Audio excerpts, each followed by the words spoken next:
ವಿಶೇಷವಾದಂಥ ವ್ಯಕ್ತಿತ್ವ ಇರುವಂಥ ವ್ಯಕ್ತಿ. 25 ವರ್ಷ ಏನು ಅವ್ರ ವೃತ್ತಿ ಜೀವನವನ್ನು ನಡೆಸಿದ್ದಾರೆ, ಅದಕ್ಕೆ ಏನು ವಿಸ್ಮಯ ಸಮಾಜ ವಿಸ್ಮಯವಾಗೇ ಇತ್ತು ಅವ್ರದ್ದು ಲೈಫ್ ಸ್ಟೈಲು. ಹಾಗಾಗಿ ಇವತ್ತು ನನಗೆ ವಿಶೇಷವಾದಂಥ ಕಾರ್ಯಕ್ರಮ ಅಂತ ಹೇಳಕ್ಕೆ ಇಷ್ಟಪಡ್ತಾ ಇದ್ದೀನಿ. ಅವ್ರ ಮೇಲೆ ನನಗೆ ಅತಿಯಾದಂಥ ಪ್ರೀತಿ ವಿಶ್ವಾಸ. ಅವರು ಶ್ರಮಜೀವಿ ಅಂತ ಹೇಳಿದ್ರೆ ತಪ್ಪಾಗಲಾರ್ದು. ತುಂಬ ಶ್ರಮಪಟ್ಟು ಇವತ್ತು 25 ವರ್ಷದ ಜೀವನವನ್ನು ಅವರು ಸಾರ್ಥಕವಾದಂಥ, ಆತ್ಮಕ್ಕೆ ಸಾರ್ಥಕವಾದಂಥ, ಇನ್ಯಾರನ್ನೋ ಭಗವಂತನೂ ಮೆಚ್ಚಿಸ್ಬೇಕಾಗಿಲ್ಲ, ಜನನೂ ಮೆಚ್ಚಿಸ್ಬೇಕಾಗಿಲ್ಲ. ನಮ್ಮ ಆತ್ಮತೃಪ್ತಿಯಾಗಿ ನಾವು ಬದುಕಿದ್ರೆ ಅದಕ್ಕಿಂತ ದೊಡ್ಡ ಮನಸ್ಸಂತೋಷ ಏನಿಲ್ಲ. ಅವ್ರ ಆತ್ಮತೃಪ್ತಿಯಿಂದ ಬದುಕಿದರೆ 25 ವರ್ಷ ಅವರ ಕಸಬಲ್ಲಿ ಅವರು ಯಶಸ್ವಿಗೊಂಡಿದ್ದಾರೆ.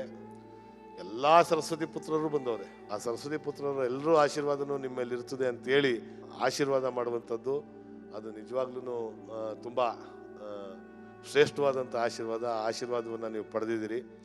ಅವರು ಇಡೀ ರಾಜ್ಯಕ್ಕೆ ಅವರು ಇವತ್ತು ಪ್ರಕಾಶ್ ಚಿಕ್ಕಪಾಳ್ಯ ಅಂತ ಅಂದರೆ ಏನು ಅನ್ನೋದನ್ನ ತೋರಿಸಿದ್ದಾರೆ ಅಂತ ಹೇಳ್ತಾ, ನನ್ನನ್ನು ಇವತ್ತು ಈ ವೇದಿಕೆ ಕರೆದು ಮಾತಾಡೋದಕ್ಕೆ ಅವಕಾಶ ಮಾಡಿಕೊಟ್ಟು ನನಗೂ ಒಂದು ಸನ್ಮಾನವನ್ನು ಮಾಡಿದಂಥ ಪ್ರಕಾಶ್ ಚಿಕ್ಕಪಾಳ್ಯ ಅವರಿಗೆ ನಮಸ್ಕರಿಸ್ತಾ, ಅವ್ರಿಗೆ ಶುಭಾಶಯಗಳನ್ನು ತಿಳಿಸ್ತಾ ನನ್ನ ಮಾತು ಮುಗಿಸ್ತೀನಿ. ಜೈ ಹಿಂದ್, ಜೈ ಕರ್ನಾಟಕ. ನಿರೀಕ್ಷೆಯನ್ನು ಮನಸ್ಸಲ್ಲಿ ಇಟ್ಕೊಂಡು ನಿರಂತರವಾಗಿ ಮೈಸೂರು ನಗರವನ್ನು ಅಭಿವೃದ್ಧಿ ಮಾಡುವಂಥ ಒಂದು ಸಂಕಲ್ಪದೊಂದಿಗೆ ನಿರಂತರವಾಗಿ ಕ್ರಿಯಾಶೀಲವಾಗಿ ದುಡಿತಾ ಬಂದಂಥವರು ಸನ್ಮಾನ್ಯ ಶ್ರೀ ಕೆ ಹರೀಶ್ ಗೌಡರವರು.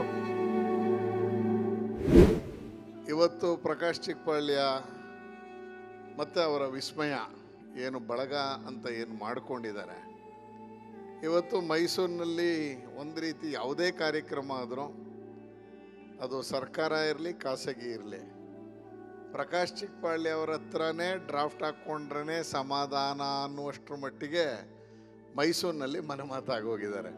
ನನಗನ್ಸುತ್ತೆ ಅವತ್ತಿಂದ 2008 ನಂತರ ನಾನು ಗಮನಿಸ್ದಂಗೆ ಈಗ 2025ರವರೆಗೆ ಎಲ್ಲೂ ಹಿಂತಿರುಗು ನೋಡುವಂಥ ಪ್ರಮೇಯವೇ ಪ್ರಕಾಶ್ ಚಿಕ್ಕಪಾಳ್ಯ ಅವರ ಜೀವನದಲ್ಲಿ ಬಂದಿಲ್ಲ ಅನ್ನೋದೇ ದೊಡ್ಡ ಸಾಧನೆ ಅಂತ ನಾನಾದರೂ ಅನ್ಕೋತೀನಿ. ಎಲ್ಲರ ಮನಮಾತಾಗಿ ಮಾಡಿರುವಂಥ ಪ್ರಕಾಶ್ ಚಿಕ್ಕಪಾಳ್ಯ ಅವರ 25 ವರ್ಷ ಒಂದು ಸಂಸ್ಥೆಯನ್ನು ಇಷ್ಟೊಂದು ದೀರ್ಘಕಾಲ ನಡೆಸ್ಕೊಂಡು ಬರೋದು ಸುಲಭ ಏನಲ್ಲ. ಆ ಥರದಲ್ಲಿ 25 ವರ್ಷಗಳ ಕಾಲ ದೀರ್ಘವಾಗಿ ನಡೆಸ್ಕೊಂಡು ಬಂದು ಇವತ್ತು ಸಮಾಜದಲ್ಲಿ ಹಾಸುಹೊಕ್ಕಾಗಿರುವಂಥ ಪ್ರಕಾಶ್ ಚಿಕ್ಕಪಾಳ್ಯ ಅವರ ವಿಸ್ಮಯದ ಈ ಕಾರ್ಯಕ್ರಮಕ್ಕೆ ಶುಭ ಹಾರೈಸಕ್ಕೆ ಬಂದಿದ್ದೀನಿ. ಭಾಳ ಸಂತೋಷ ಆಗುತ್ತೆ. ಅವ್ರ ಬಗ್ಗೆ ಇನ್ನೇನು ಅಭಿಮಾನದಿಂದ ಹೇಳಬೇಕೋ ಗೊತ್ತಾಗ್ತಿಲ್ಲ. ನನಗಂತೂ ಒಂದೊಂದ್ಸತೆ ಮೈಸೂರಿನ ಕೀರ್ತಿ ಪತಾಕೆಯನ್ನು ಎತ್ತಿಡಿಲಿ, ಜಾನಪದ ದಸರಾ ಇರ್ಬೋದು, ಯಾವುದೇ ದಸರಾ ಇರ್ಬೋದು, ಆಹಾರ ದಸರಾ ಇರ್ಬೋದು, ಅವರ ಕೈ ಚಳಕ ಅಥವಾ ಕೈ ಸ್ಪರ್ಶ ಇಲ್ಲದೆ ಯಾವುದೂ ಇರ್ತಿರಲಿಲ್ಲ. ಆ ರೀತಿಯಲ್ಲಿ ಮುಂದಕ್ಕೂ ಚೆನ್ನಾಗಾಗಲಿ ಅಂತ ತಮ್ಮೆಲ್ಲರ ಪರವಾಗಿ, ಮೈಸೂರಿನ ನಾಗರಿಕರ ಪರವಾಗಿ ಹಾರೈಸ್ತಾ ಮಾತಿಗೆ ವಿರಾಮ ಹೇಳ್ತೇನೆ. ಬಂಧುಗಳೇ, ಎಲ್ರಿಗೂ ನಮಸ್ಕಾರ. ಟಿ.ಎಸ್. ಶ್ರೀವತ್ಸ ಅವರಿಗೆ ನಮ್ಮ ಅಭಿಮಾನಪೂರ್ವಕವಾದಂತಹ ಧನ್ಯವಾದಗಳನ್ನು ಸಲ್ಲಿಸ್ತಾ ಇದ್ದೇವೆ.